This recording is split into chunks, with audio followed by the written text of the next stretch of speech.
Za več informacij se nam je pridružil veleposlanik Mark Severs, nekdanji ameriški veleposlanik v Omanu.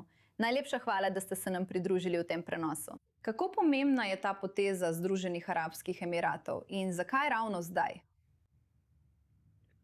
Ja, dober večer in lepo je biti spet z vami na I24. To potezo vidim kot nekaj, kar je bilo storjeno v sodelovanju z ZDA. Kampanja gospodarskega pritiska, ki ne pospešuje le blokade iranskih pristanišč in omejevanja njihove prodaje nafte na Daljni vzhod,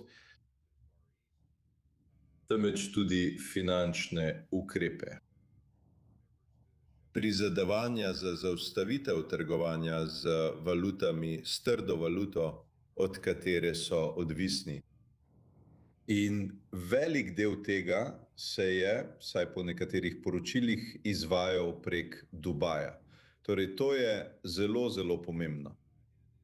In to bi moralo okrepiti prizadevanja ZDA za večji gospodarski pritisk na iranski režim. Kar zadeva njihov namen, da bi se vojaško maščevali ali razširili konflikt, počakajmo, kaj se bo zgodilo. Veliko grozijo. Izrekajo grožnje, ki jih ne morejo uresničiti, mislim pa, da bi bil odziv Združenih držav precej uničujoč, če bi storili kaj od tega. Torej, bomo videli.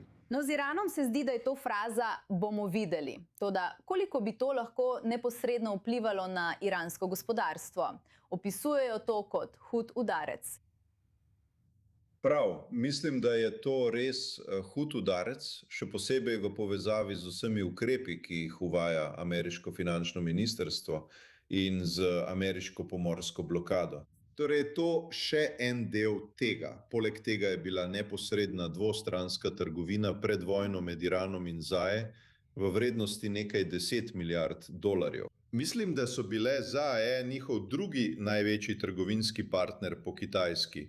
In vse to je zdaj prekinjeno. Zato menim, da bo to imelo precejšen vpliv. In kako presenetljiva bi rekla, da je ta poteza in ali bi lahko neposredno spremenila iranske kalkulacije? Mislim, da bo vpliv viden šele čez nekaj časa. Ne vemo, koliko časa bo to trajalo.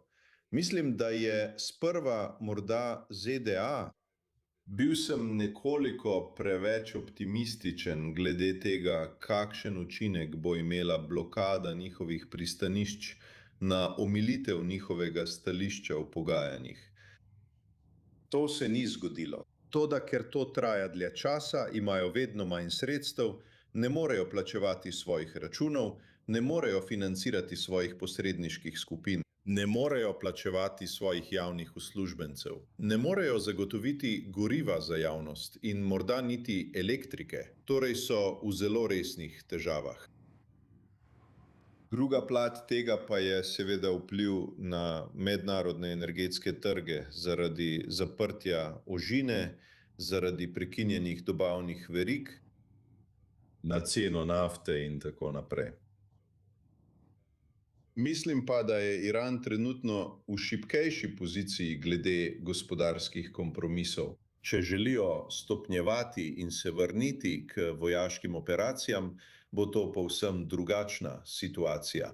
Vendar vidim veliko razlogov, zakaj tega ne bi storili. Ali mislite, da bi lahko tukaj prišlo do plazovitega učinka, kjer bi tudi druge zalivske države odgovorile na podoben način? In ali bi to kakorkoli vplivalo na izid ali na kalkulacije v tem primeru? No, veste, Savdijci so velik igralec in Saudska Arabija je bila med vojno veliko bolj previdna v svojih odnosih z Iranom.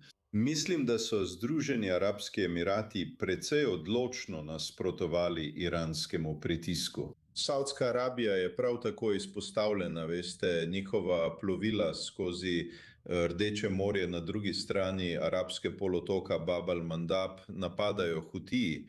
Ampak meni se ne zdi, da bi Hutiji bili sposobni ali pripravljeni to vzdrževati. Bilo je le nekaj napadov na savdske ladje in nekaj napadov na zaveznike Saudske Arabije znotraj Jemna. Ampak to se v resnici ni zares stopnjevalo, bomo videli. Tako vsaka od zalivskih držav naredi svoje izračune. Katarci so seveda del pogajalskega procesa, kadar so potekala pogajanja in cenijo svoje vezi oziroma povezave z Iranom. Toda njihova prizadevanja niso prinesla nobenega resnega dogovora. Memorandum o soglasju se je dejansko zrušil zaradi hormuške ožine. Tako da diplomacija do zdaj ni delovala.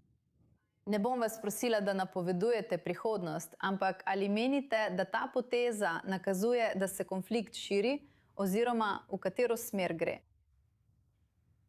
Konflikt je že nekaj časa precej širok. Iran je napadel cilje v Jordaniji. Že prej je vsaj poskušal napasti Ciper, mislim, in Turčijo vsaj enkrat. Diego Garcia enkrat. Torej, to je širok konflikt, vendar mislim, da je jedro še vedno med Združenimi državami, zalivskimi državami, Izraelom in Iranom.